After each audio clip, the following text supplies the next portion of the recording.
Welcome to FreightWaves Now on this beautiful Tuesday. Hope you're having a great Tuesday today. We've got some exciting weather news from Nick Austin. I'll talk to you about what's happening in the carrier side, and Donny Gilbert's going to let you know exactly what's going on with the brokerage information. Let's go ahead and jump over to the weather.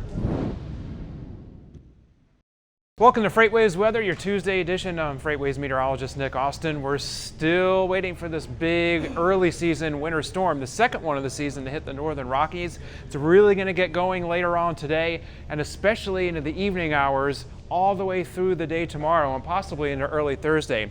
So this is mostly affecting the high elevations of Montana down into Wyoming, even the western portions of the Dakotas, the Nebraska Panhandle as well. Mountain areas could get up to 18 inches of snow from the storm over the next couple of days. And as I mentioned, really later today is when it's going to really start turning the rainfall across the area into snow. It's going to be a quick change as temperatures drop fast.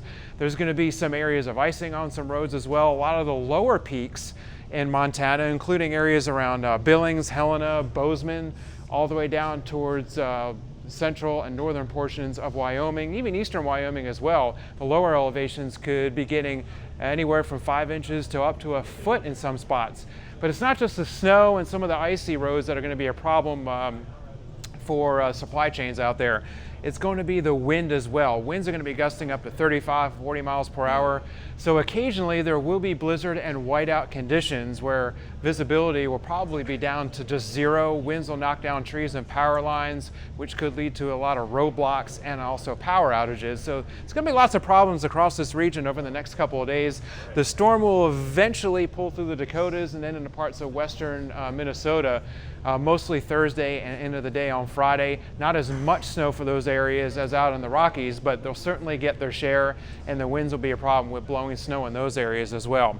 Next, we're going to go down to Florida, particularly the Florida Peninsula. There's a little disturbance off the east coast of Florida, and there will be scattered showers and thunderstorms across Florida and up towards the southern Appalachians for today. But some of these storms this afternoon and evening across the Florida Peninsula could produce some really heavy downpours and some localized areas of flash flooding across parts of I-95 and maybe I-75 as well.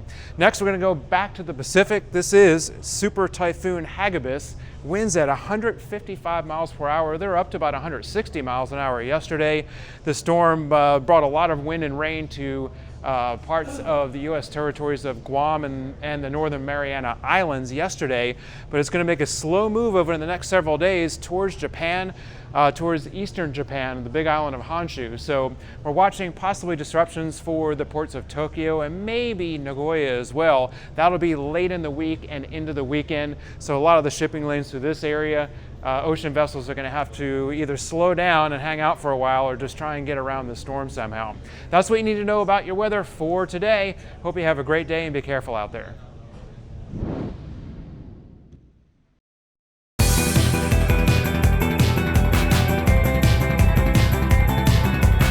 Now it's time for your Wednesday carrier update, sponsored by Powerfleet. My name's Kyle Cunningham. Let's talk about what's happening in the great state of Texas. Amarillo Highway, if you're running up and down 87 between Amarillo and Lubbock, big news for you. Now, don't stop in New Deal, don't stop in Idalou, don't stop in Plainview. What's happening today in Amarillo? Your outbound tender reject index at 5.56. That's not a very high number, but look at what happens. You've seen it down here, Amarillo's Blue Mountain. You got a 0% down there. That means 100% of tenders are being accepted back at the beginning of October, leading up to where we're at today, still 95% of tenders being accepted. So it's a tiny capacity crunch, but it's like one of those little fun-sized crunch bars. It's Halloween, so that makes sense. If we look around right down the road in Lubbock, 3.25%. Yet again, nothing that crazy, but still, it's something. So if you're in the great state of Texas out in the middle, make sure you see what's going on in those markets today. Possibly route yourself over there if you're sitting there waiting. As we move on, let's talk about our brand new indices inside of SONAR. We're going to talk about our reefer outbound tender volume and compare that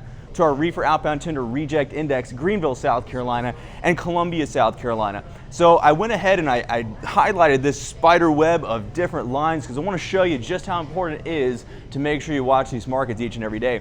Greenville reefer volume right here, extremely elevated over your Columbia reefer volume. But what's happening in regards to tender rejections is this orange line here is your Columbia reefer outbound rejections. So you got Columbia outbound rejections above Greenville. but still good options on both sides for either market. So make sure you stay tuned to what's happening in each of these markets. As we move forward, gotta highlight this one. Don't talk about the Dakotas very much because let's face it, there's not a lot of capacity up there in general. But today, we're talking 78% on outbound tender rejections for reefer freight in Bismarck, North Dakota. So that's basically saying there is nothing up there. If you got a truck with a frozen trailer near Bismarck and this yellow line behind me here, Fargo as well, make sure you route your trucks over there and understand that your capacity today is more valuable than it has been since, well, let's call it the middle of September. As always, thanks for watching your carrier update. I'll see you tomorrow.